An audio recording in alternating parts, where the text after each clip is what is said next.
cronistas, tudo bem com vocês? Eu me chamo Jennifer Vicenzi e hoje eu estou aqui no interior de Vila São Paulino, mais especificamente no Espaço Suprema Luz, para conversar com Rony Nodari.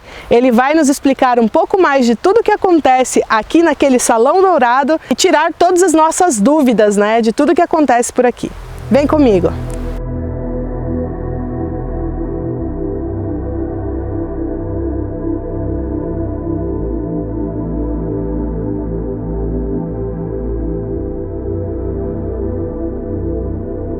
Olá, eu sou Rony Nodari, diretor do Suprema Luz, do Espaço Suprema Luz. Estamos entrando em atividade há pouco tempo, mas já temos uma trajetória no trabalho nas linhas espirituais há 31 anos. Essa casa, esse espaço, essa terra tem como finalidade absorver as raízes do xamanismo, toda a essência dos nossos ancestrais que ao longo das décadas e do tempo foram esquecidas. Através das medicinas ayahuasca, rapé e sananga, nós vamos resgatando nossas raízes e introduzindo em nossas vidas essa sagrada sabedoria que vem muito além dos nossos pais, tios, avós. Vem de uma jornada muito distante do qual a nossa mente, a nossa memória não consegue absorver. Nós temos como finalidade a transformação de vidas. Nós não prestamos assistência ou resoluções a curiosidades. O Suprema Luz tem como objetivo único transformar vidas. Todo aquele que passa por aqui, ele tem uma consciência, ele está convidado a vir, mas desde que haja essa consciência de se transformar, de querer modificar. Essa casa ela está associada diretamente ao Centro Espírita Caminhos da Luz, que está lá em Antônio Prado, do qual prestamos há 30 anos também o atendimento ao público, culto aos antepassados, sessões de cura. Nós temos como força, como simbologia energética, nossa Santa Cruz de Caravaca,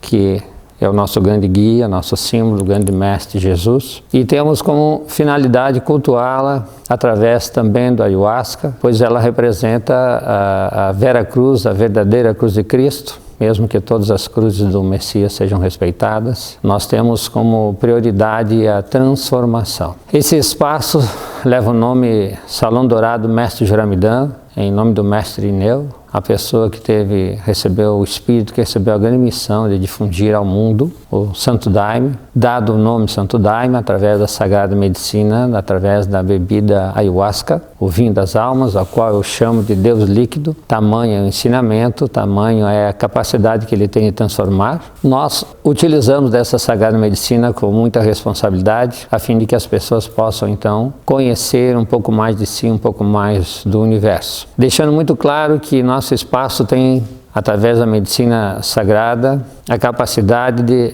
aumentar a sua percepção. Numa casa espírita, você evoca espíritos. No espaço xamânico, você vai aos espíritos. Você vai ao reino da natureza, você vai à Mãe Rainha, você vai à Rainha da Floresta, você vai a mundos e vai ao principal mundo de todos, que é aquele que está dentro de você. Essa é nossa finalidade, transformar vidas. Na Casa Espírita, também em meu consultório, nós atendemos, nós servimos, nós ajudamos. Aqui também estamos para servir, mas com um propósito único de transformar vidas. O espaço é aberto ao público, desde que seja agendado, obviamente, com antecedência, visitas, né?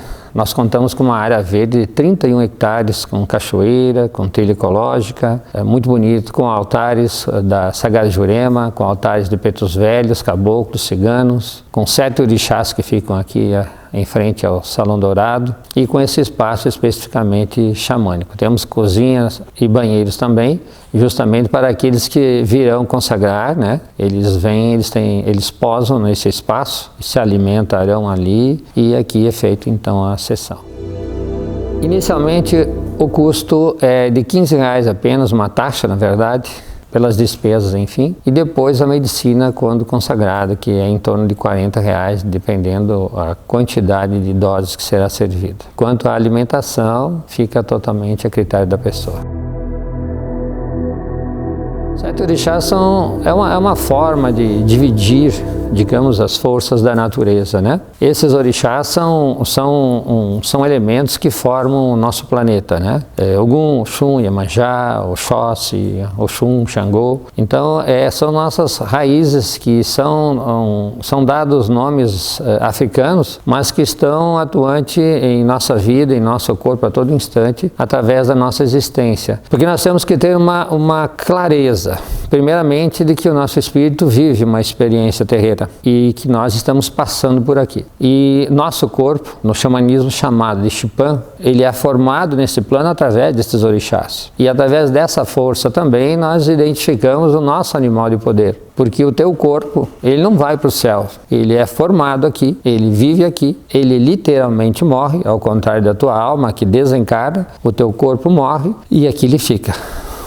O Xipan, o corpo físico, tem a sua vida, seu ciclo encerrado neste mundo, e nós saudamos os orixás porque temos a descendência dessa força, o nosso corpo e inclusive a nossa alma também. Eu tenho 54 anos, me revelei em Natal, Rio Grande do Norte, há 31 anos atrás, através da minha mestre Rose, que foi me apresentando através do meu mentor, ao qual eu devo tudo, e é o mestre Luiz do Maranhão, que todos que me conhecem já conhecem tão bem a mim quanto ele. Foi ele que me guiou e me direcionou a esse caminho. A nossa casa espírita, ela tem praticamente 30 anos. Esse espaço tem 27, 28 anos, mas esse espaço especificamente xamânico, estrutural agora, ele está ainda em fase de conclusão, ele tem uns 2 anos e pouco mais ou menos. Falar de preconceito hoje é falar de uma televisão preto e branco para mim. Óbvio que existe, né? É como a gente falar do negro, do homossexual, por você não ser negro nem homossexual, não existe preconceito, porque eu não sou preconceituoso. Porém existe, porque existem pessoas preconceituosas. Olha, para quem começou há 31 anos atrás,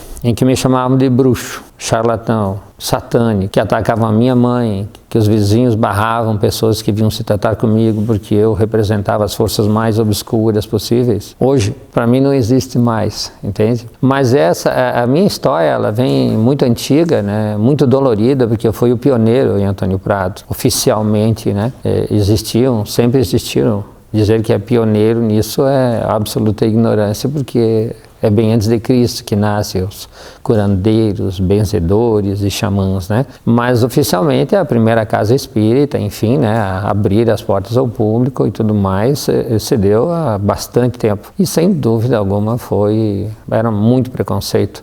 Tanto que os médiuns muitas vezes vinham escondidos, e se a família descobria, eles abandonavam a casa. E assim aconteceu na primeira formação mediúnica. Por quê? Porque havia uma pressão muito grande, um despreparo muito grande de uma sociedade ouvindo falar de espíritos, né? E eu tinha 24 anos apenas, era muito pouco tempo, né? Era difícil acreditar num jovem que hoje, quem sabe, até eu mesmo não acreditaria. Então é uma longa história, mas hoje eu sinto muito menos, até porque as pessoas hoje têm acesso à internet, elas leem, elas entendem. Hoje existe o preconceito, óbvio que existe, mas ele é muito menor comparado do que foi. Para mim, que venho daquela época, eu quase que não sinto, mas existe. No meu ponto de vista, é um dos outros grandes males, a curiosidade. Que a curiosidade faz com que riquezas como as medicinas, como o ocultismo, todas essas espiritualidades, viram coisas muito efêmeras, passageiras, muito comuns. Então a curiosidade faz alguém pela internet comprar ayahuasca, se reunir num grupinho e começar a tomar porque eu vou fazer uma viagem, porque não vicia. E aí se desfaz uma coisa xamânica, milenar, fantástica. Porque a história do ayahuasca, ele vem lá do rei Salomão, tem histórias do rei Salomão, então é muito antigo. Vem de mestres e mestres da floresta que hoje já estão numa ascensão absurda no mundo espiritual, e aí as pessoas estão tomando como se fosse Coca-Cola. Então fica complicado. A mesma regra se aplica ao sagrado rapé, ao pai tabaco, né? Porque tem rapés de rodoviária, de lojinha e tabacaria, que as pessoas confundem com o rapé medicinal, que é esse que a gente usa nos rituais. Em quase todas as casas tem essa facilidade. Não vou dizer casas, existem muitos grupos, né, que ora estão aqui, ora estão lá. Existe essa facilidade. Se o indivíduo disser, eu quero consagrar a ayahuasca, todo final de semana vai ter algum grupo para isso. Mas nós não queremos isso. porque justamente não quero que as pessoas venham aqui viver experiências e contar um monte de gente que passou bem ou passou mal, ou que abraçou Jesus. Não, como eu falei no princípio da entrevista, eu quero pessoas que tenham a consciência de que eu quero despertar, eu quero me transformar. Nós entramos numa nova era, numa era que exige se despertar, então a gente tem essa prioridade. As pessoas são, não vou dizer selecionadas, porque nós não chegamos a esse ponto, mas elas vão entrar em contato com um frequentador da casa, elas serão convidadas a comparecerem. Amanhã haverá algumas pessoas aqui à tarde conhecendo o rapé, para que a gente veja a reação da pessoa, a gente vai trocar umas ideias, né? Depois elas então serão convidadas numa outra oportunidade, numa consagração, a conhecerem o ayahuasca. E antes de consagrar também tem uma ficha, uma anamnese a ser preenchida, né? Para que a gente tenha uma noção da condição da pessoa, se ela toma medicamentos ou coisas do tipo. São 2 anos de construção, né? Na verdade, oficialmente nós abrimos ao público semana passada, né? Foi a nossa primeira sessão aberta do ano, agora já está agendado para fevereiro, enfim, agora terá uma por mês e haverá também cada 15 dias roda de rapé com ayahuasca, que já é um outro ritual que se utiliza das 2 medicinas. Então, há 2 anos que nós iniciamos a transformação. O espaço já tem mais tempo, porque lembrando bem de que o ritual aqui formado, ele inicia não muito tempo, mas a prática aqui, eu já pratico o ocultismo, enfim, oferendas aqui há 30 anos, né? Há muito tempo. O ocultismo, né, literalmente é o oculto, né? São as ciências ocultas, são os estudos mais escondidos, né? Os mais remotos. E o estudo escondido, o estudo secreto, não é esse que tradicionalmente você abre uma página na internet e começa a ler. Tá? Então ele é cheio de mistérios, de profundidade, porque justamente a grande essência, os grandes segredos não tem como expô-los. Porque tu expõe, a gente sabe no que vira, né? O praticante do ocultismo, ele nasce. Eu não tenho desejo, eu faço um curso. Não, você nasce e um belo dia você conhece alguém, será através de alguém que você vai ter a tua transformação. No meu caso, né? Eu sou um catarinense criado em Antônio Prado, foi em Natal, Rio Grande do Norte, há 31 anos atrás, que a minha mestre Rose me apresentou ao mundo espiritual, né? E aí eu segui a minha caminhada. Nós temos o Centro Espírita Caminhos da Luz, tá? E de lá nasce o que acontece aqui hoje. Então não há como falar de um e esquecer do outro. São 2 filhos, né? Então não dá para deixar um de lado, porque os 2 são importantes. Nós estamos dando início a essa página, essa divulgação. A gente só não começou antes porque falta um pouquinho de estrutura, alguns detalhes que a gente está fazendo aqui. Então não haveria por que a divulgação sem ter condição de receber o pessoal. É um prazer representar todos os irmãos, todos os seguidores, todos os ayahuasqueiros desse Brasil, desse mundão aqui. E tá aí um convite para todos que ficarem interessados, mas lembre-se com um propósito de que querem conhecer, agendar, quando a gente estiver por aqui, são bem-vindos, porém querem conhecer a medicina do Suprema Luz, só aquele que tem o desejo de se transformar. Curiosidades, infelizmente, nós não vamos receber, ou curiosos, melhor dizendo. Gratidão. Rauch. Muito bem, cronistas. Obrigada a vocês que acompanharam até aqui. Não se esqueçam de deixar o seu curtir, compartilhem com os amigos. E vocês também que já conheciam a doutrina xamânica, comentem aí embaixo do vídeo para a gente também ficar sabendo, né? E conversar um pouco mais com vocês, que eu vou dar um joinha e um coraçãozinho para vocês. Um abraço, fiquem com Deus e até a próxima!